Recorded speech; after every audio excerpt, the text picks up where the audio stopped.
یہ میں نے حوالے سے اس لیے پڑھا ہے کہ حضور نہیں، حضور کے غلام بھی آتے ہیں، اور یہ لکھنے والے لوگ عام قسم کے لوگ نہیں تھے، اپنے وقت کے امام تھے، ان کی کتابوں کے سند امام ہیں۔ کمالات عزیزی کا حوالہ پڑھتا ہوں آپ کے سامنے۔ شاہ عبدالعزیز محدث دہلوی، یہی شاہ عبدالعزیز محدث دہلوی جو باتیں تم غوث اعظم کے لیے شرک کہہ رہے ہو، جو باتیں تم نے خواجہ صاحب کے لیے شرک کہی ہے، جن کی سند حدیث پہنچتی ہے، جن کو تم اپنے مدرسوں میں رحمت اللہ علیہ کہتے ہو، جن کے نام پر تم اکیڈمیاں بناتے ہو، کبھی ان کی کتابیں اٹھا کر پڑھو کہ ان کے عقیدے کیا تھے۔ شاہ عبدالعزیز محدث دہلوی کے کمالات پر مسلم آپ کے تلامذہ نے مرتب کیا ہے۔ فرمایا کہ شاہ عبدالعزیز صاحب جب حافظ قرآن ہوئے نا تو آپ دہلی کی جامع مسجد میں، جس طرح آج امریکہ کے اندر سخت سردی ہے، شاہزی صاحب قبلہ نے دروازہ بند کیا ہوا، مسجد میں سب گرمی ہے، اس طرح دہلی کی جامع مسجد میں شاہ عبدالعزیز محدث دہلوی نے مصلح سنانا تھا۔ دل تھام کے سنے گا، مصلح سنانا تھا۔ کمالات عزیزی میں دیکھیے آپ، اور یہ طے شدہ مسئلے، یہ امام احمد رضا نے نہیں لکھا، یہ شاہ صاحب کے تلامذہ نے خود لکھا ہے، قبول کریں آپ۔ اور سنیے میرے دوستو، مسجد بند ہے، شاہ عبدالعزیز محدث دہلوی مصلح پر آنے والے ہیں، محراب کے راستے سے جا کر آپ وضو فرما رہے ہیں، مسجد بند ہے، سخت سردی ہے، اتنے میں صفیں لگی ہوئی ہیں، نماز شروع ہونے والی ہے، اس اسنا میں کوئی بندہ دروازہ کھولتا ہے، شاہ عبدالعزیز موجود ہیں، لوگ مڑ کر دیکھتے ہیں، آ رہے ہیں، آپ کون؟ ابو ہریرہ ہوں۔ حضور یہ مسئلہ طے شدہ ہے، اہل سنت اہل حق ہیں، میں نے میلاد پر تقریر نہیں شروع کی ابھی، ذہن سازی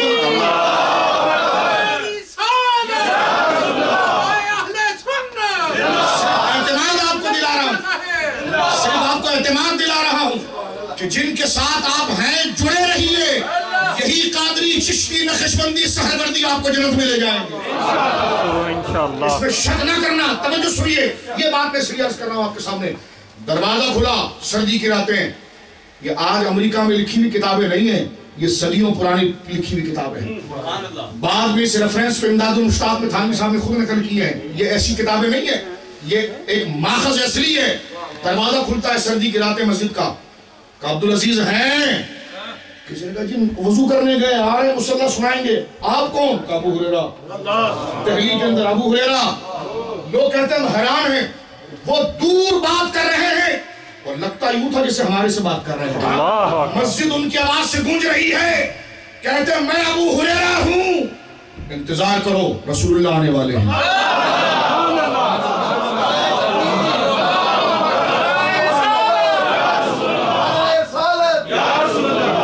میرے دوستو، یہ میں نے حوالہ آپ کے سامنے پڑھا، اب پیچھے چلتے چلے جائیں۔ میں نے شاہ عبدالعزیز صاحب کو کوٹ کیا تھا، ٹھیک ہے، اور اس حوالے پر میں نے کوٹ کیا تھا کہ امام جلالی سیوطی نے 75 دفعہ حضور کو دیکھا۔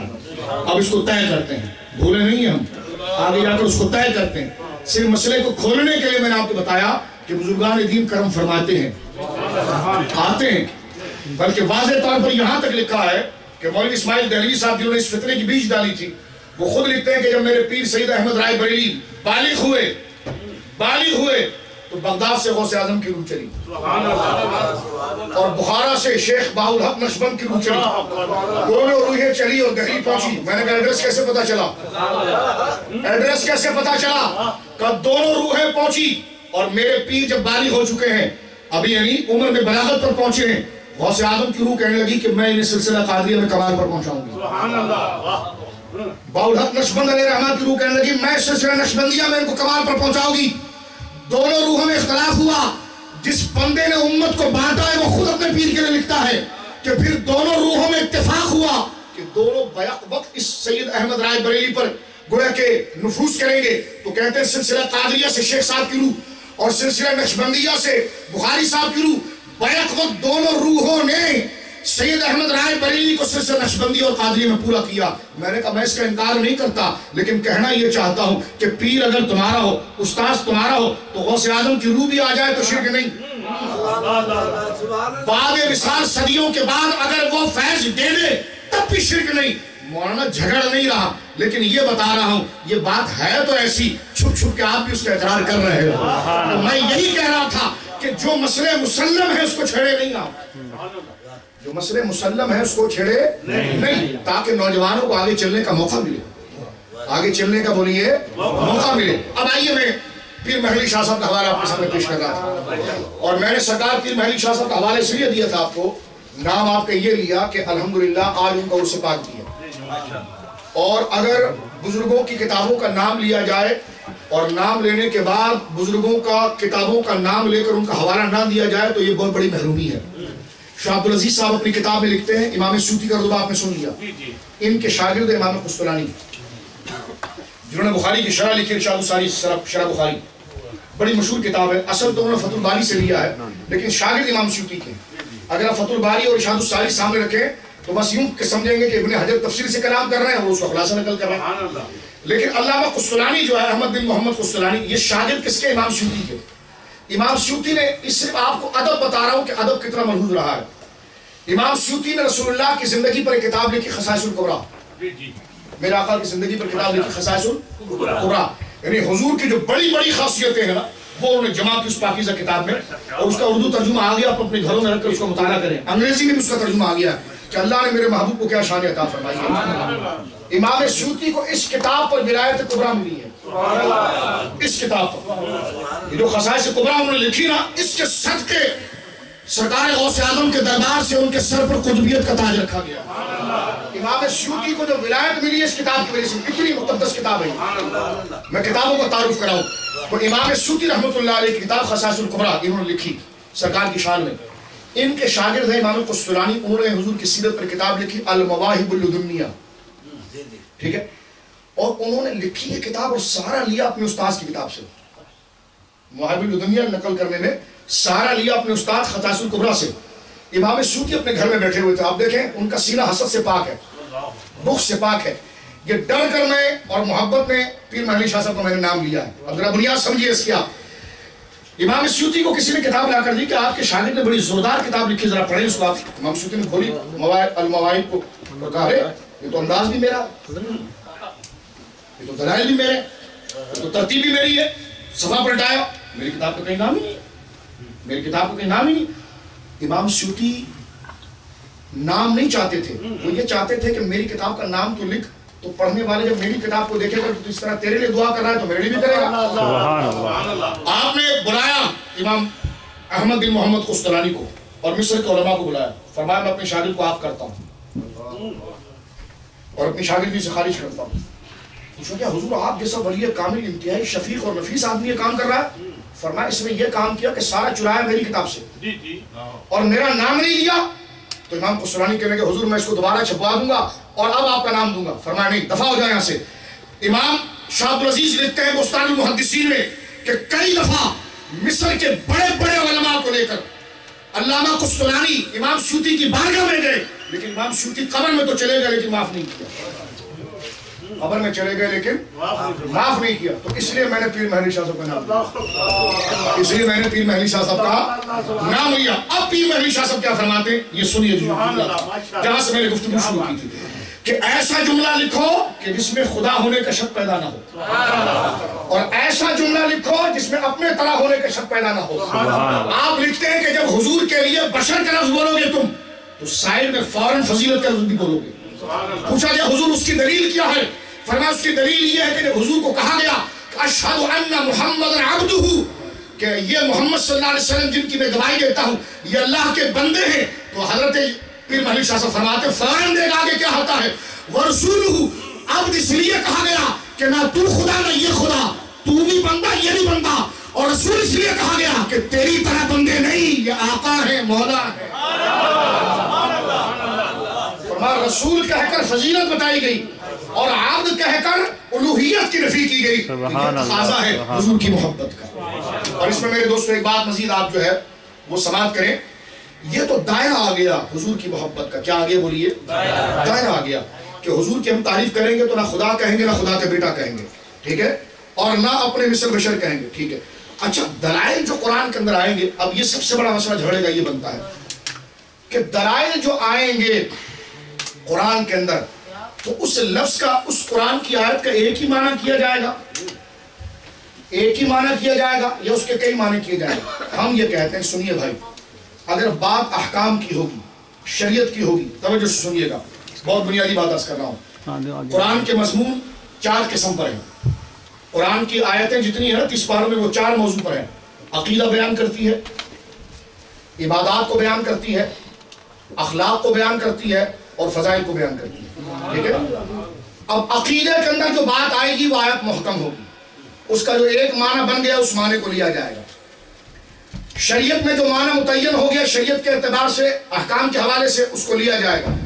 لیکن اگر بات فضیلت کی آئے گی تو اس میں اگر دلائل اور شوق کے ساتھ اس کے متعدد معنی کیے جائیں گے تو اس کے کرنے کی اجازت ہوگی. کیوں؟ کیونکہ حضور کو اللہ نے بہت بڑی فضیلت عطا فرمائی ہے. قرآن کی کوئی بھی آیت جو حضور کی فضیلت میں اتری ہے اس کو ہم وہاں تک لے جا کر اس کی تفسیر کر سکتے ہیں کہ جہاں تک خدا کہنا لازم نہ ہے. یہ میں اصول بتا رہا ہوں. حضور کی شان یہ کہتے ہیں آپ نے یہ کہاں سے ترجمہ کر دیا آپ کے گیسوؤں کی قسم. وہاں تو لیل کا لفظ موجود ہے، رات ہے اس کا معنی. والضحیٰ تم نے کہا جی چہرے کی قسم، یہ تم نے کہاں سے بیان کر دیا؟ یہ تم نے کہاں سے بیان کر دیا؟ اس سے مراد تو چاشت کا وقت تھا.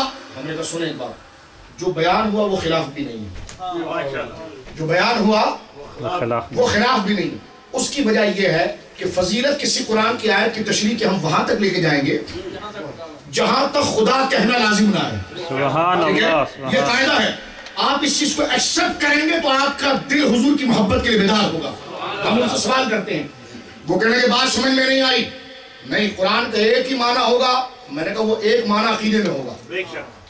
وہ ایک معنی، یہ بہت بنیادی قاعدہ عرض کر رہا ہوں، اس پر ہم آ جائیں فقہ والی ختم ہو جاتی ہے. ایک معنی قرآن کی ایک آیت کا ایک معنی یہ عقیدے میں ہوگا، یہ احکام میں ہوگا.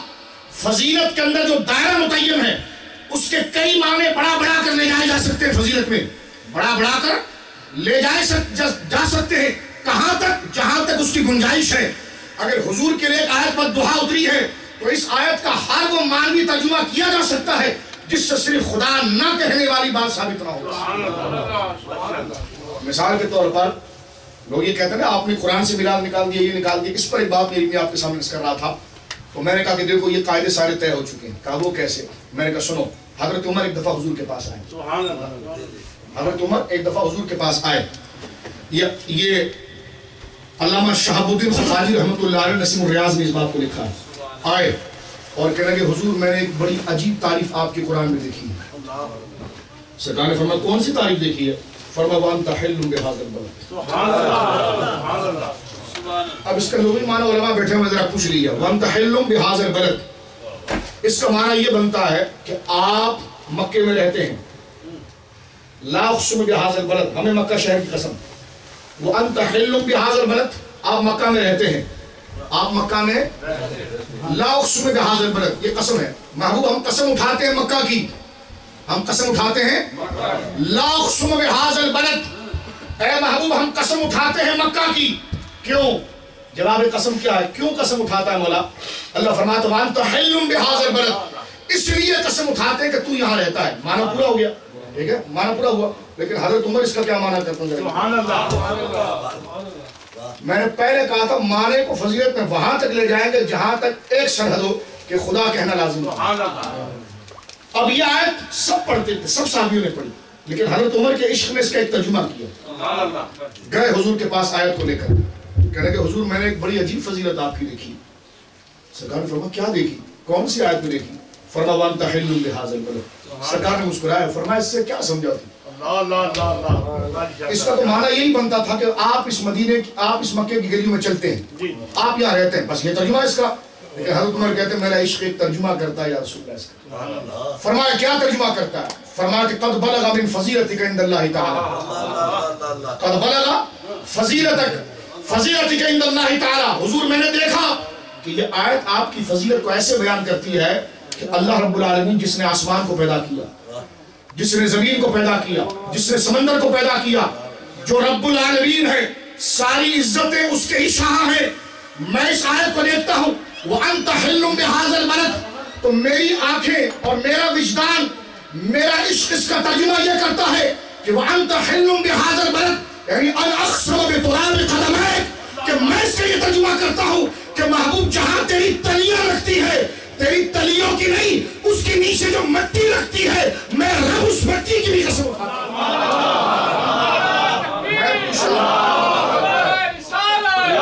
میں پوچھتا ہوں جو یہ کہتے ہیں عشق اور محبت ساری بیکار چیز ہے، تعظیم کے کلمات بیکار چیز ہے، میں نے کہا حضرت عمر کو یہ ترجمہ کس نے سکھا دیا؟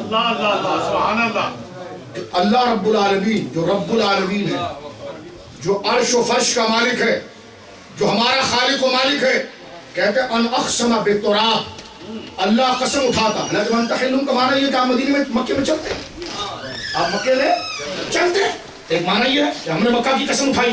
آپ میری بات سمجھنے کی کوشش کر رہے ہیں؟ میں مثال بتا رہا ہوں کہ عشق میں ترجمے کیسے ہوتے ہیں۔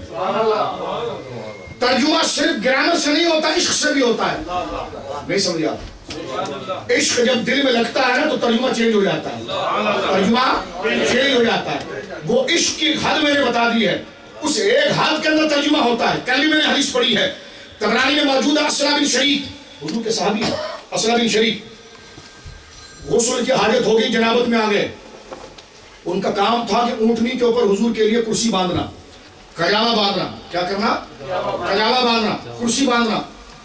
رات کے وقت انہیں غسل کی حاجت ہو گئی، سردی کی راتیں تھی، گرم پانی کہیں نہیں ملا۔ دوسرے دوست سے کہا کہ یار میں لیٹ نہ ہو جاؤں، سرکار اپنے ٹائم سے نکلیں گے تو تو قجاوہ تو کس دینا، آج کرسی تو لگا دینا، آج کرسی تو لگا دینا۔ کہتے ہیں کہ جب کرسی کسی گئی، حضور تشریف لائے اور سرکار جب اس پر بیٹھے تو بیٹھنے کے ساتھ حضور نے فرمایا یہ اسلحہ نے نہیں باندھا، یہ آج اسلحہ نے نہیں باندھا۔ اسلم بن شریک کہتے ہیں کہ میں نے کہیں سے پانی کا انتظام کیا، میں نہایا اور پاکی اختیار کی اور میں دوڑا ہوا پہنچا، آدھے رستے میں حضور کو پا لیا۔ حضور نے پوچھا اسلحہ کیا ہوا؟ کہتے ہیں کہ حضور رات کو مجھے جنابت لاحق ہو گئی تھی اور میں غسل کرنے چلا گیا۔ فرمایا وہ تو ٹھیک تھا، قجاوہ کیوں نہیں باندھا؟ فرمایا میری غیرت عشق اس کو گوارا نہیں کر رہی تھی کہ میں ناپاکی کی حالت میں ہوں اور آپ کی کرسی کو ہاتھ لگاؤں۔ میں پوچھتا ہوں صحابی نے یہ کس آیت کا ترجمہ کیا؟ ہمیں تانا دینے والوں ذرا بتاؤ، کوئی پوچھے اسلم بن شریک سے کس آیت سے ثابت کیا تو نہیں ہے؟ یہ مسئلہ تو نے کس آیت سے نکالا کہ جب جنابت ہوگی تو کرسی کو ہاتھ نہ لگانا؟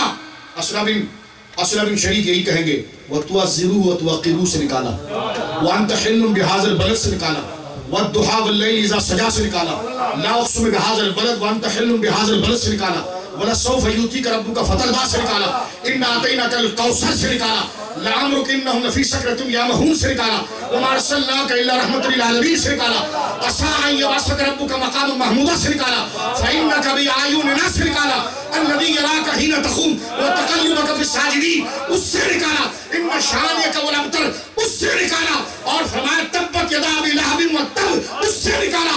جہاں جہاں حضور کی عظمتیں تھی وہ ترجمہ یہی ثابت کر رہی ہے۔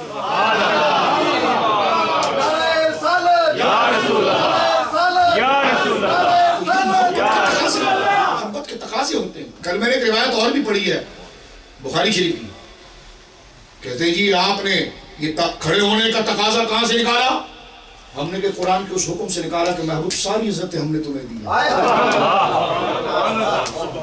کہیں کھڑے ہو کر سلام پڑھنے کا تقاضا تم نے کہاں سے نکالا؟ میں نے کہا جہاں سے اسلم بن شریک نے نکالا تھا، جہاں عثمان بن عفان نے نکالا تھا۔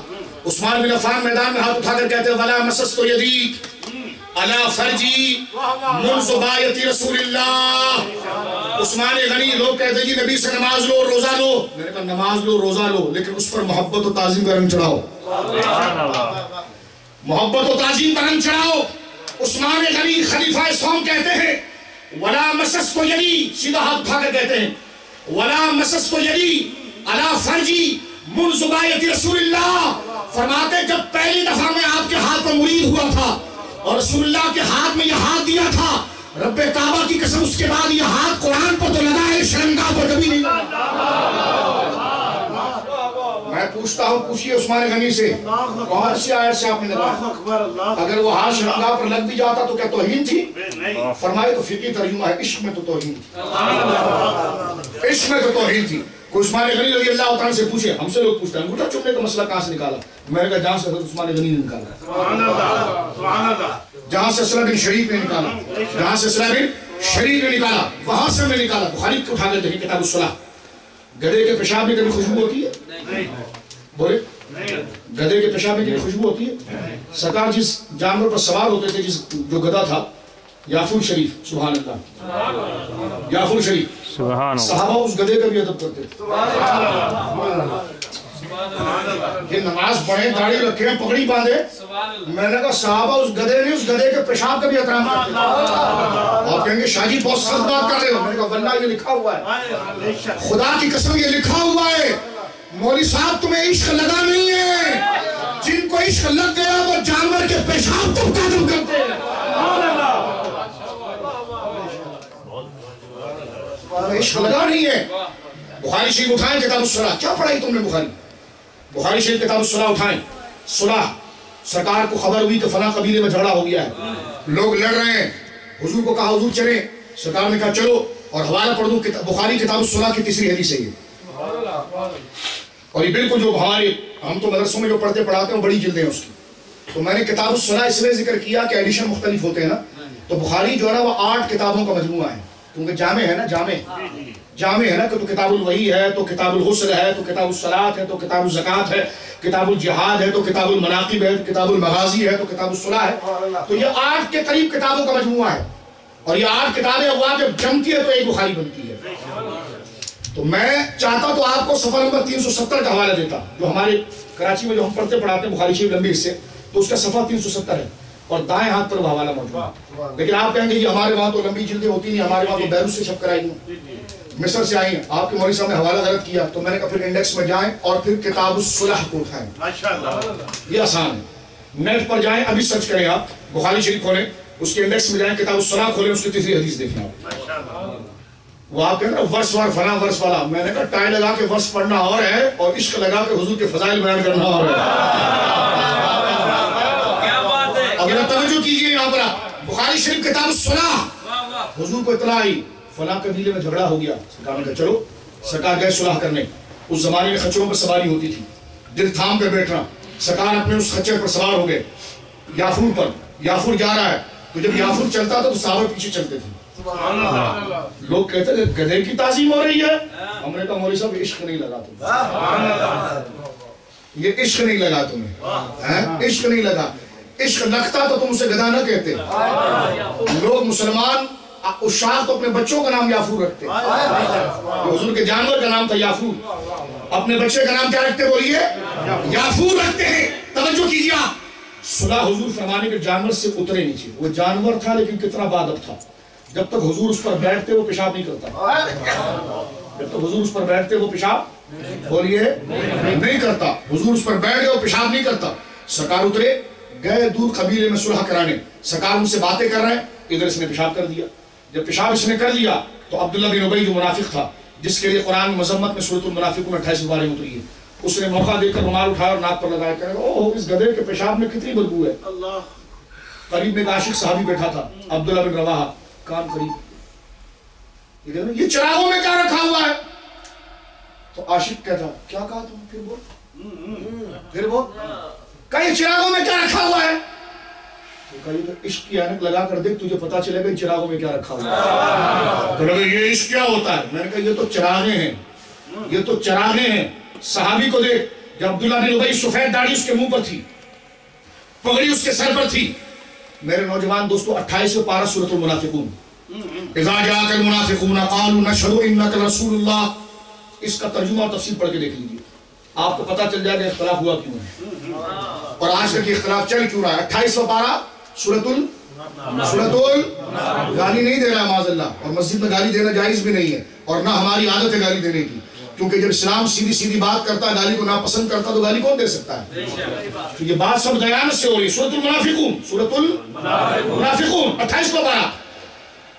اب سرکار کا وہ جو دراز گوش ہے نا حمار، جس کو میں سمجھانے کے لیے کر دوں تاکہ عشق بھڑکے. گدھا جو ہے، گدھا وہ پیشاب کر رہا ہے. گدھا جو ہے بولیے پیشاب کر رہا ہے. عبداللہ بن ابی قریب گیا اور اپنی صاف چادر اس نے لی اور اپنی ناک پر لگائی. اوہ اس گدھے کے پیشاب میں بدبو کتنی ہے دیکھیں آپ، کہ میری ناک کے نتنے جل رہے ہیں. عاشق صحابی قریب کھڑا تھا، قریب گیا، کیا بولا؟ عبداللہ بن رواحہ کہتے ہیں کیا بولا؟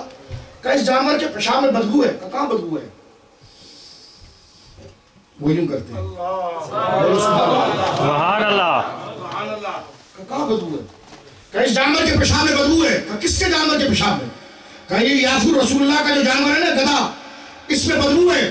یہ سننا تھا کہ اس کو گھوسا مارا, اس کے سینے پہ چڑھ گئے اور چڑھ کر صحابی رسول کہتے ہیں کہ تو یہ کہتا ہے کہ حضور کے دراز گوش, حضور کے حمار کے پیشاب میں بدبو ہے. فما واللہ لحمار رسول اللہ صلی اللہ تعالی علیہ وسلم اطیب ریحا منکا, اللہ کی عزت کی قسم رسول اللہ کے جانور کے پیشاب میں تو مشک سے زیادہ خوشبو آ رہی ہے. میں پوچھتا ہوں عبداللہ بن رواحہ سے, پوچھو یہ دلیل کہاں سے لائے, انگوٹھا چومنے کی دلیل کہاں سے لائے؟ میں نے کہا گدھے کے پیشاب میں خوشبو والی دلیل کہاں سے لائے؟ پہلے وہ مسئلہ طے کر لو. نہیں سمجھا؟ گدھے کے پیشاب میں خوشبو کبھی ہوتی ہے؟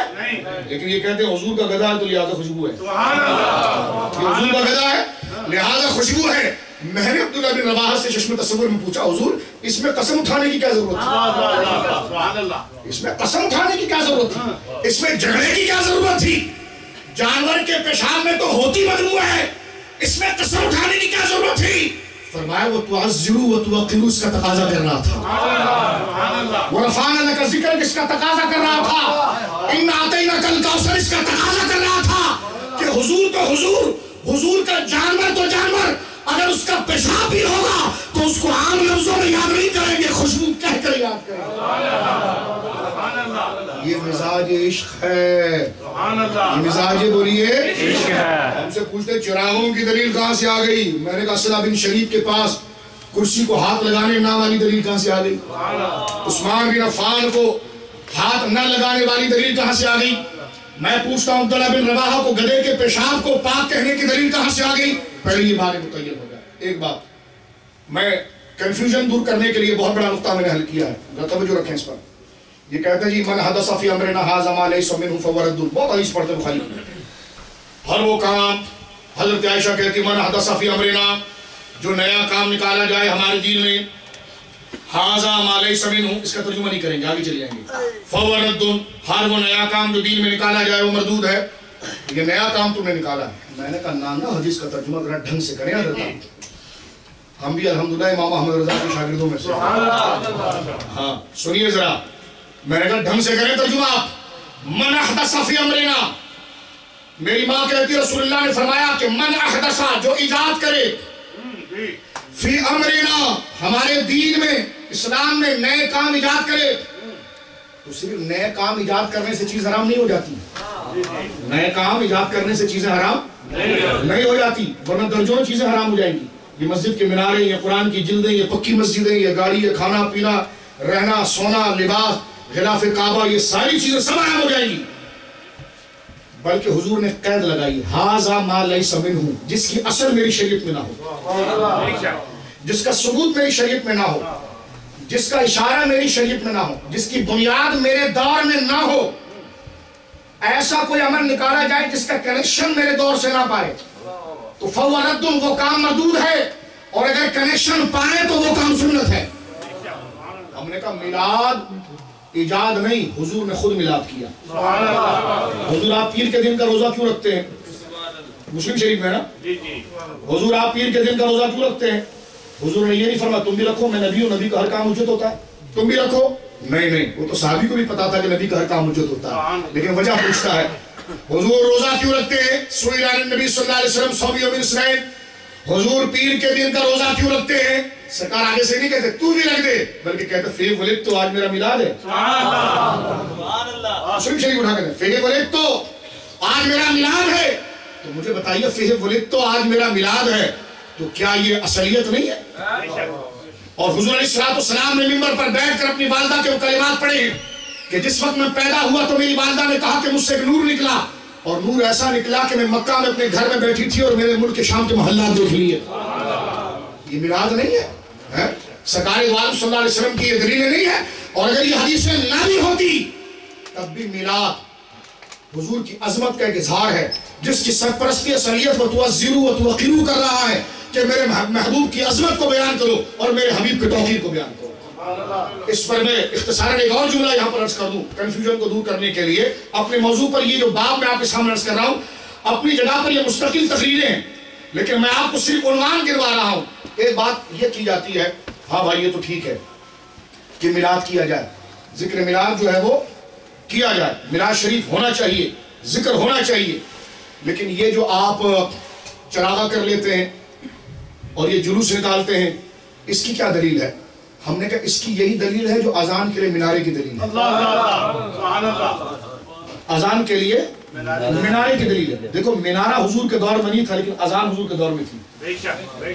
منار حضور کے دور میں نہیں تھا، لیکن اذان حضور کے دور میں تھی۔ اور یہی بات علامہ عبدالغنی نابلسی فرماتے ہیں، علامہ شامی کے ماموں فرماتے ہیں، ہر وہ کام جو اصل کو پہنچانے کا معاون بنے گا وہ بھی سنت ہوگا۔ حضور کے دور میں بستیاں قریب تھی تو اذان دینے کے لیے صرف ایک جگہ کھڑے ہو کر بات چلتی تھی۔ بعد کے دور میں بستیاں بڑی تو لمبے منارے بنائے گئے تاکہ اس پر کھڑے ہو کر اذان دیا جائے۔ تو اذان کے منارے ہر جگہ پر مسجد نبوی کے منارے ہیں، مسجد حرام کے منارے ہیں۔ یہ منارے رسول اللہ کے دور میں نہیں تھے، لیکن منارے نئے ہیں، لیکن جو پیغام جا رہا ہے وہ پرانا ہے۔ سبحان اللہ، سبحان اللہ۔ منارے نئے ہیں، پیغام جو جا رہا ہے وہ پرانا ہے۔ لہذا علماء نے لکھا کہ اگر کوئی ایجاد شدہ چیز دین کی اصل کو آگے بڑھانے میں معاون بنے گی تو جس طرح دین کی اصل ہے اسی طرح وہ نئی چیز میں اثر والی ہو جائے گی۔ اللہ نے فرمایا قرآن و سنت کو سمجھو۔ گرامر تھی حضور کے دور میں، مدرسے تھے، ساتھ ساتھ پیریڈ پڑھائے جاتے تھے، لیکن مجھے بتائیے ساتھ ساتھ گرامر کے پیریڈ، تفسیر کے پیریڈ، اصول حدیث کے پیریڈ کیوں لائے گئے؟ تاکہ یہ قرآن و سنت کو آگے پہنچا سکے۔ تو گرامر اصل نہیں، اصل قرآن ہے، لیکن گرامر اس کو پہنچانے کا ذریعہ ہے۔ گرامر نیا ہونے کے باوجود سنت ہو گیا، کیوں؟ کیونکہ اصل کو پہنچا رہا ہے، اصل کو پہنچا رہا ہے۔ یہ چراغے نئے ہیں، یہ جھنڈے نئے ہیں، یہ الگ بات ہے کہ اس کی دلیل مستقل موجود ہے، لیکن میں بات عرض کر رہا ہوں اس قاعدے کو توڑنے کے لیے۔ یہ چراغے نئے ہیں، یہ جھنڈے نئے ہیں، لیکن عظمت کی بات یہ پرانی ہے۔ یہ جھنڈا اور چراغا اس عظمت کو پہنچانے کا معاون ہے۔ جس چیز کو پہنچا رہا ہے وہ پرانی ہے، جو لگی ہے وہ نئی ہے، تو نئی پرانے کی سپورٹ کی وجہ سے یہ بھی پرانی ہو گئی ہے۔ یہاں تک یہ آ کر قبول کر لیتے ہیں، یہاں تک آ کر قبول کر لیتے ہیں۔ ایک بات، وقت کافی ہوا لیکن یہ مسئلہ ذرا سنیے آپ تاکہ موضوع مکمل۔ یہاں تک آ کر بات مکمل ہو جاتی ہے، پھر یہ کہتے ہیں کہ ٹھیک ہے ہم مان لیتے ہیں کہ یہ چیز جو ہے کہ وہ نہیں ہے، لیکن پرانی یعنی اصل چیز عشق مصطفیٰ کو پہنچانے کے لیے معاون ہے، یہ جائز ہے۔ لیکن علامہ جو ہے بشارت شازی مسجد میں اعلان کرتے ہیں کہ چراغ لگانا ہے چندہ دو، جھنڈے لگانے چندہ دو۔ بتا مظفر شاہ یہ اعلان ہوتا کہ نہیں ہوتا؟ جی بالکل ہوتا۔ تو کہیے جو امام صاحب چندہ لیتے ہیں کہ چراغا کرنا ہے پیسہ دو، چراغا مانا کہ حضور کی عظمت کا اظہار کر رہا ہے، لیکن تم جو یہ کہتے ہو جو چراغا لگائے گا اس کو جنت ملے گی، جو جھنڈا لگائے گا اس کو عظمت ملے گی۔ ہم نے کہا کہتے ہیں یہی بدعت ہے۔ ہم نے کہا کیوں بدعت ہے؟ کہتا ہے نئی چیز کو ذریعہ بنایا جا سکتا ہے، اس کو ثواب نہیں کہا جا سکتا۔ کیا کہتے ہیں؟ یہ ان کا موٹا اعتراض ہے۔ یہ ایک مفتی نام نہیں لیتا، اس نے اخبار میں ایک مقالہ لکھا ہے، مجھے حافظ صاحب نے دیا، اس میں سب سے بڑی بھونڈی دلیل دے دی اس نے۔ اور دلیل کیا دی ہے کہ نئی چیزیں چراغا کریں آپ، جھنڈے لگائیں آپ، لیکن ثواب کی نیت نہ رکھیں آپ۔ ہم پوچھے کیوں نہیں رکھیں؟ کہ ثواب کی نیت صرف اس پر ہوگی جو حضور کے دور میں تھی، جو حضور کے دور کے بعد ہے اس میں نیت نہیں ہوگی۔ میں نے کہا اچھا، میں نے کہا جب گرمیاں امریکہ میں آتی ہیں تو مسجدوں میں پنکھے رکھتے ہیں؟ بولیں رکھتے ہیں نا۔ جب مسجد بڑی ہو تو لاؤڈ اسپیکر لگتا ہے، مولوی صاحب چندہ مانگتے ہیں، کیا کہتے ہیں؟ حضرات لاؤڈ اسپیکر لگانا ہے، چندہ دیجئے، مسجد میں لاؤڈ اسپیکر لگاؤ گے تمہارے ماں باپ کو خدا بخشے گا، تمہیں جنت ملے گی۔ میں نے کہا یہ لاؤڈ اسپیکر تو حضور کے دور میں نہیں تھا، یہ بھی نیا ہے، اس پر چندہ بھی آپ ثواب کی نیت سے مانگتے ہیں۔ اور اگلا اگر مائک مسجد میں لگاتا ہے تو نئی چیز کی نیت سے نہیں، ثواب کی نیت سے لگاتا ہے۔ اور اس مائک پر ثواب کی نیت ہوتی کہ نہیں ہوتی؟ بولیے۔ مسجد میں جتنے پنکھے لگتے ہیں، یہ بہت آسان سے مسئلہ بیان کر رہا ہوں میں آپ کے ساتھ، مسجد میں جتنے پنکھے لگتے ہیں، حضرات پنکھے لگانے مسجد میں، حالانکہ حضور کے دور میں مسجد میں پنکھے نہیں لگے۔ یہ کہتے ہیں نئی چیز پر، ایجاد شدہ چیز پر ثواب کی نیت بدعت ہے۔ میں نے کہا یہ پنکھے نئی چیزیں ایجاد شدہ ہیں، لیکن جب آپ مسجد میں لگاتے تو اعلان کرتے ہیں کہ جو مسجد میں پنکھا لگائے گا اس کی زندگی ٹھنڈی ہو جائے گی، اس کے ماں باپ کی خبریں ٹھنڈی ہو جائیں گی۔ تو میں نے کہا بتاؤ یہ جو تم نے پنکھے لگائے اس پر تم نے ثواب کی نیت کی کہ نہیں کی؟ تو ہم نے چراغوں پر بھی کی ہے۔ سبحان اللہ، ہم نے چراغوں پر بھی کی ہے۔ اور پگلے نیت اس نئی چیز پر نہیں ہوئی ہے، ثواب اس نئی چیز کا نہیں ہے، ثواب نیت کا ہے کہ نمازی کو فائدہ پہنچے گا. نماز پرانی، سہولت پہنچانا پرانا، یہ چیز صورتاً نہیں ہے، لیکن حق کو بیان کرنے کے لیے، صحیح چیز کو پہنچانے کے لیے معاون اور مددگار بن رہی ہے اور استعمال خیر میں ہو رہی ہے. یہ اپنی تخلیق میں تو نہیں ہے لیکن نیت کے اعتبار سے خیر ہے. مثال کے طور پر یہ مسجد اگر بنے، اس کی ٹائلیں اگر کوئی کھڑی جائیں، اس کو باتھ روم میں لگائیں گے آپ لے جا کر؟ نہیں. یہ مسجد کی اگر کھڑکی نکلے، اس کو کوئی باتھ روم میں لے جا کے لگائے گا؟ بھائی کھڑکی ایسے پتے تو حضور کے دور میں نہیں تھے، ایسا ماربل تو نہیں تھا. آپ کہیں گے بھرے نہیں تھا، نسبت تو ہے نا، مسجد سے نسبت تو ہے. میں نے کہا یہ نہ لگانا، کوئی مفتی فتویٰ دے سکتا ہے کہ مسجد کی ٹائلیں اکھیڑنے کے بعد اس کو باتھ روم میں لگانا جائز ہے؟ کوئی دے سکتا ہے؟ نہیں دے سکتا. میں نے کہا وہ کیا چیز آپ کو روک رہی ہے؟ حالانکہ ٹائل بھی نیا ہے، رسول اللہ کے دور کا نہیں ہے اور ہے بھی جدید، لیکن آپ اس مسجد کی ٹائل کا استعمال کہیں اور جگہ نہیں کرتے. تو پتا چلا جو چیز خیر کے استعمال میں آ جائے وہ فی نفسی خیر نہ ہو تو نسبت سے خیر ہو جاتی ہے، نسبت سے خیر ہو جاتی ہے. یہ حالت چراغوں میں پیسہ دینا اجر کی بات، جھنڈوں کے لیے پیسہ دینا اجر کی بات، جلوس کے لیے پیسہ دینا اجر کی بات ہو. یہ سارے عشق مصطفیٰ کے فروغ کے وذرائع ہیں. اس کو بدعت کہنا دین سے سراسر جہالت ہے، دین سے سراسر دوری ہے. اور اس میں ایک جملہ تو آپ ضرور سنیے. مولوی قاسم نانوتوی صاحب سے کسی نے پوچھا تھا، حضرت یہ جو مدرسوں میں 7 پیریڈ لگتے ہیں، یہ احداث فی الدین نہیں ہے؟ یہ دین میں اضافہ نہیں ہے؟ بڑا خوبصورت لطیفہ سنا کر انہوں نے جان چھڑائی ہے. وہ کہنے لگے پتر یہ احداث فی الدین نہیں، احداث للدین ہے. یہ لکھا ہو فتاوی امدادیہ میں بھی ہے، یہ احداث فی الدین نہیں ہے، یہ احداث للدین ہے. شاگرد نے پوچھا یہ فد اور لد کیا ہوتا ہے؟ کہنا فد دین ہوتا ہے کہ اس کو دین میں ایجاد کیا جائے، اور لد دین ہوتا ہے دین کو آگے بڑھانے کے لیے ایجاد کیا جائے. تو میں نے کہا یہ چراغ فد دین نہیں ہے، یہ بھی لد دین ہے. یہ اصل دین نہیں، اصل دین عظمت مصطفیٰ ہے، یہ اس کے فروغ کا سبب بن جاتا ہے. اللہ رب العالمین یہ ساری چیزیں ہمیں حضور کی عظمت جب آئے گی تو سب چیزیں سمجھ میں آ جائیں. اللہ رب العالمین اس تقاضے کے تحت اس کو سمجھنے کی توفیق عطا فرمائے. مختلف طریقوں سے علماء نے گفتگو کی ہے، اپنے دلائل پیش کیے ہیں، لیکن میں جو دل جلا ہوں، جو دیکھتا ہوں، تو میں نے چاہا کہ آپ نوجوانوں کے سامنے ان کنفیوژن کا حل آپ کے سامنے پیش کروں جس وجہ سے ہمارے عقیدے کے اندر تشکیک پیدا ہوتی ہے. اور حق ہے کہ نثار تیری چہل پہل پر، نثار تیری، یہ دیکھیں ان کے شاگرد بیٹھے ہوئے، سبحان یادگار اسلاف حضرت علامہ سید صفدر شاہ صاحب ان کے شاگرد ہیں. میرے آقا حضور مفتی احمد یار خان نعیمی رحمۃ اللہ علیہ کیا پیاری بات کرتے ہیں، نثار تیری چہل پہل پر ہزاروں عید ہے ربیع الاول. عید کہتے ہیں خوشی کو. بتاؤ بیٹا خوشی ہے کہ نہیں؟ بولے بولے جلدی، بولے جلدی. بیٹا خوشی ہے نا، بیوی خوشی ہے، مال خوشی ہے، امریکن پاسپورٹ خوشی ہے، بینک بیلنس خوشی ہے. یہ کس کے صدقے؟ اور سرکار کب ملے؟ ربیع الاول میں. تو اب سنے شعر کو، نثار تیری چہل پہل پر ہزاروں عیدیں اے ربیع الاول. یہ عشق کا تقاضا ہے، یہ وفاداری کا تقاضا ہے کہ بندے کو جس سے فیض پہنچے نا تو ڈائریکٹ اس کا نام نہیں لیتا، اس کی نسبتوں کا نام لیتا ہے. ساری نعمتیں ملی مصطفیٰ سے، مصطفیٰ ملے ربیع الاول سے، تو میرا امام کہتا نثار تیری چہل پہل پر. کس پر؟ حضور پر. نہیں، یہ جرت نہیں کر سکتا، اتنا آگے نہیں بڑھوں گا. اے ربیع الاول نثار تیری چہل پہل پر. اگر تر لقمہ کھاؤ نا، بچے کو کھیلتا ہوا دیکھو نا، بازو کو مضبوط دیکھو، جیب بھرے ہوئے دیکھو، عزت دیکھو، آئینے میں خوبصورتی دیکھو، تو فوراً یہ شعر پڑھنا. یہ سب صدقہ آمینہ کے لال کا ہے، اور آمینہ کے لال آئے ربیع الاول میں ہے تو یہ شعر وہاں پر پڑھنا کہ نثار تیری چہل پہل پر ہزاروں عیدیں.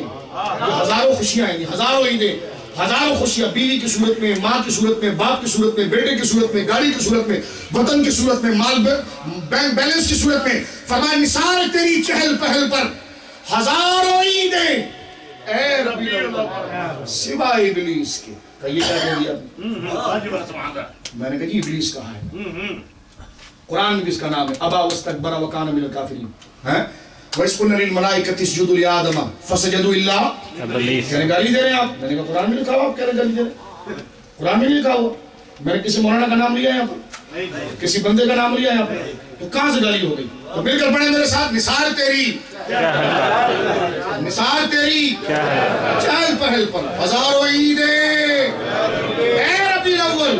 اشارہ کریں نا، نثار تیری چہل پہل پر نثار تیری جو اللہ نے انعام دیا نا اس کو ذہن رکھیں اور حضور سے شفاعت بھی ملے گی انشاءاللہ کلمہ نصیب رہے گا مرتے وقت بھی انشاءاللہ اولادوں کو رہے گا اس نیت سے پڑھیں اور اشارہ کیجئے گا نثار تیری چہل پہل پر ہزاروں عیدیں اے ربیع الاول سوائے ابلیس کے انہیں اٹھا جا سوائے ابلیس کے جہاں میں سبھی تو خوشیاں منا رہے ہیں آخر دعوانا الحمدللہ